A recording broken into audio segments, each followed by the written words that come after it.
Hey PlayStation gamers, Blaze2k here, and if you've been trying to play your PlayStation games last weekend, then you might have run into a brick wall, because as you know, PSN was down for almost 24 hours. Gamers worldwide were left in the dark, but this isn't just about being unable to play. It's a bigger conversation about how we own our games in the digital age. Should we have to connect our consoles to the internet to play games that we paid money for, especially offline games? Well, let's talk about it, let's dive in, and more importantly, let me know what your thoughts are in the comments. But before we get into it, check the links down below in the video description for some really cool tech deals. You name it, the best TV, the best smart ring for your health, and the best probiotics. Trust me, try them. Anyways, let's get back into the video.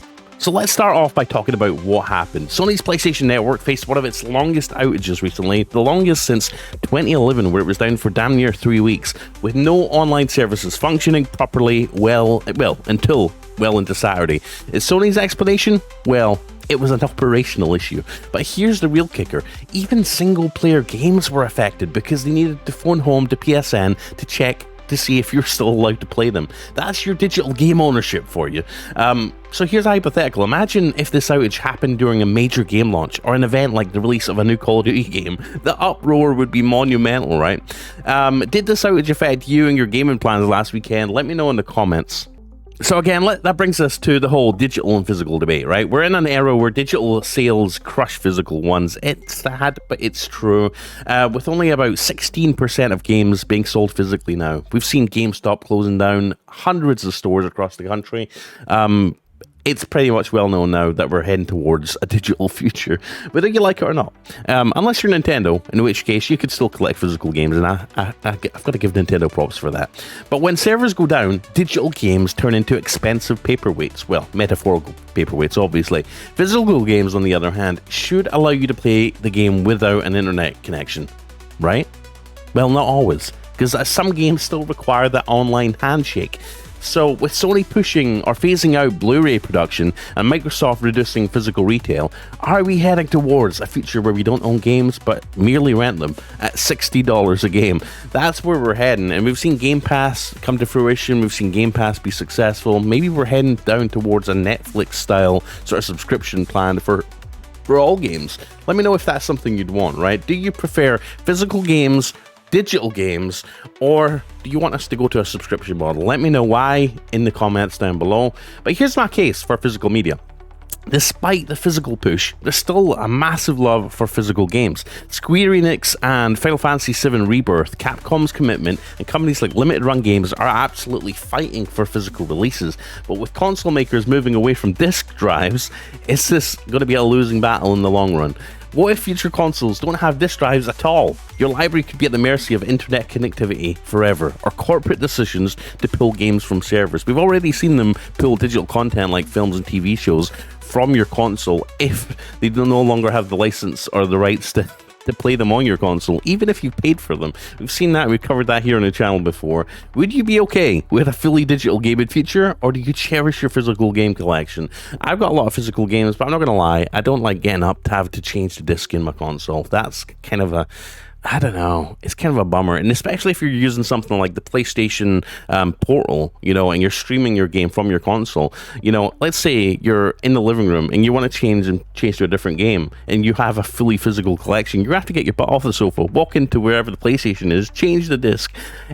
It's 2025. I'm not a big fan of that, but I understand why physical game ownership is important, right? Obviously, another thing with physical games, they're starting to get the game sizes, the physical game sizes, onto a CD or a Blu-ray, right? Games are pushing 200 gigs now, so being able to produce a storage medium with at least 200 gigs of storage and sell that for like a reasonable price with the game included, and recoup the cost of development, profit, as well as paying for the physical media that can store 200 gigs plus, it's getting to be a harder sell, right? I think digital's just the way it's going to have to go, purely because people don't want to pay like an extra 10-15 bucks for, you know, the CD that stores the game on top of the cost of the game. That's just getting a little bit ridiculous. So let's talk about what's next for gaming ownership, right? PSN outage might be a signal to reconsider how we buy games. Should there be laws or policies ensuring that we can always access our games even offline. I think that'd be great. I'm tired of this whole digital online handshake thing to make sure we can play games. Obviously if situations like this arise where servers go down, PSN goes down, we can't even play single player games. Obviously PSN Plus subscribers were compensated with their 5 extra days on their membership, which is nice, but still it's no compensation really.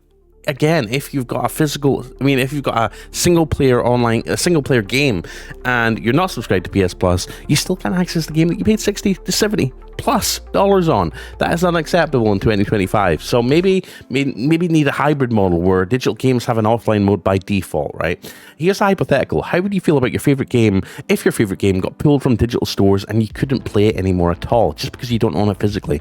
What measures should be in place to protect gamers from these kinds of outages? Maybe this is something where we need the government to step in and make some sort of law that protects consumers, right? So either way, guys, it's your move. This incident underscores the importance of having control over what we buy. We can voice our demand for more physical options or better digital rights. Let's keep this conversation going for the love of gaming and for the preservation of our digital libraries, to be honest. I think this is very important. I think you should too, and I think you should think it's important too. Let me know your thoughts in the comments section. Are you okay with having to connect online to play your single player games that don't require an internet connection really, other than just to confirm that you own it? Do you think if they remove that requirement, do you think piracy would soar? Let me know in the comment section. It's a really hotly contested subject right now. Obviously I can see why they maybe want to do that for piracy reasons or whatever, but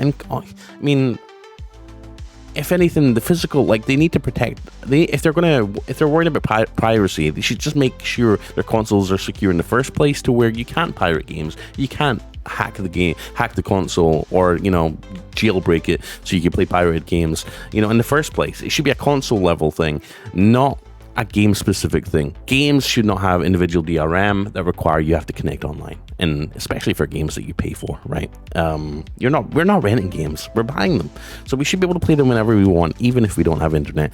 Anyways, guys, I love you, I appreciate you, and again, please check out the links down below in the video description. You'll find some really cool stuff there, I promise you. Look at that, look at the list. I'm always updating it, always fine-tuning it. All the tech that I use on a daily basis to film videos, all the tech that I use in my house, that I recommend, stuff that I even want, I put it on that list. Anyways, guys, PS Plus, PlayStation stuff, Steam Deck stuff, you name it, it's all down below. Go check it out, do yourself a favor, get some cool deals.